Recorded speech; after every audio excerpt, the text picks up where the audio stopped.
तुमच्या समोर जे दिसतंय ते वास्तव आहे। हा भला मोठा डोंगर नसून केमिकल मिश्रित पाण्याचा डोंगर तयार झालेला आहे।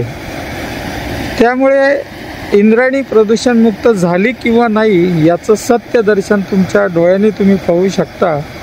किती उंच आणि कसे डोंगर तयार होतात आणि जलपर्णी काढून कुठं टाकली जाती।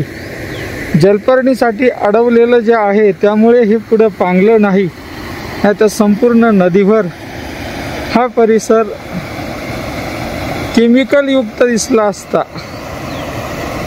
मात्र आहे ते तुमच्या समोर आहे। इंद्रायणी सेवा फाउंडेशन गेली सातत्यपूर्ण सुरू असलेल्या सत्य परिस्थितीची जनजागृती तुमच्या डोळ्यासमोर आहे।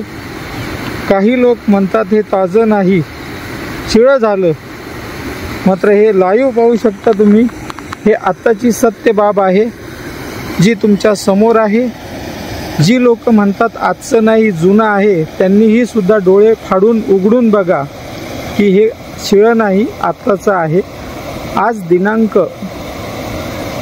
4 एप्रिल 2025 रोजी सकाळचं हे चित्र आहे। जलपर्णी साईडला काढलेले आहे आणि असंख्य अशी परिस्थिती दिसते ती तुमच्या समोर आहे। दुर्गंधी भययुक्त तयार झालेलं वातावरण, अतिशय वास भयानक येतो केमिकलचा, आरोग्याचा। याच्यावर परिणाम काय होत असेल विचार करा।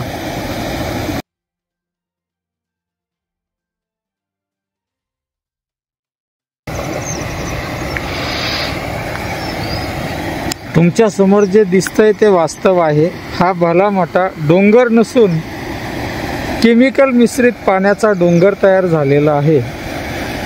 त्यामुळे इंद्रायणी प्रदूषण मुक्त झाली किंवा नाही याचं सत्य दर्शन तुमच्या डोळ्यांनी तुम्ही पाहू शकता। किती उंच आणि कसे डोंगर तयार होतात आणि जलपर्णी काढून कुठं टाकली जाती।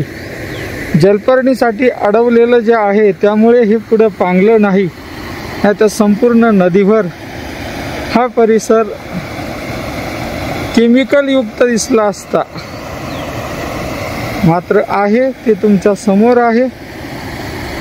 इंद्रायणी सेवा फाउंडेशन गेली सातत्यपूर्ण सुरू असलेल्या सत्य परिस्थितीची जनजागृती तुमच्या डोळ्यासमोर आहे। काही लोक म्हणतात हे ताजं नाही, शिळं झालं, मात्र हे लाईव्ह पाहू शकता तुम्ही। हे आत्ताची सत्य बाब आहे जी तुमच्या समोर आहे। जी लोक म्हणतात आजचं नाही जुनं आहे, त्यांनीही सुद्धा डोळे फाडून उघडून बघा की हे शिळं नाही, आत्ताचं आहे। आज दिनांक